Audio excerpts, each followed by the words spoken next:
আজকে বাংলা চলচ্চিত্রের অন্যতম রূপকার তারেক মাসুদ ওনার মৃত্যুবার্ষিকী 13ই আগস্ট এক মর্মান্তিক সড়ক দুর্ঘটনায় মৃত্যুবরণ করেছেন। আমরা ভাঙ্গাবাসী খুবই মর্মাহত এই জন্য যে ওনার মতো একজন চলচ্চিত্রকারকে আমরা হারিয়েছি। তা আদৌ আজকে প্রায় 14 বছর তিনি মারা গেছেন। তার স্মরণে ভাঙ্গা কোনো জনপ্রতিনিধি অথবা সরকারিভাবে তার জন্য একটা জাদুঘর বা তার স্মৃতি রক্ষার্থে একটা ভাস্কর্য আমরা আমাদের ভাঙ্গায় পাইনি।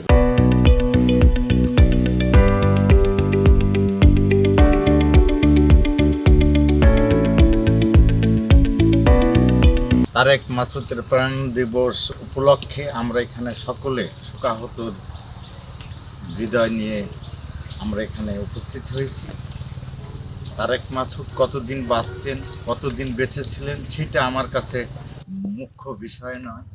সে যে আমাদের এই অল্প সময়ের মধ্যে চলচ্চিত্র শিল্পে যে উপাদান রেখে গেছেন, সেই উপাদানই তাকে জীবিত রাখবে এই সারা বাংলা তথা আন্তর্জাতিকভাবে।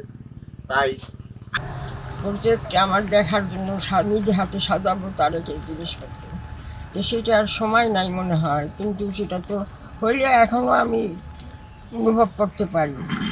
আমার একটাই কথা, আর কিছু চাওয়া না পাওয়া নাই সরকারের কাছে। আমার তারেকও কোনো দিনও সরকারের কাছে কোনো ছবি করে নাই চাইলে। ও নিজে কষ্ট করে মাটির ময়না মুক্তির গান নিজে খাইয়ে না নষ্ট করে এই দেশে আনছে। তার জন্য যদি তারা করে অশেষ রহমত দয়া, আমারও দোয়া পাবে তারা।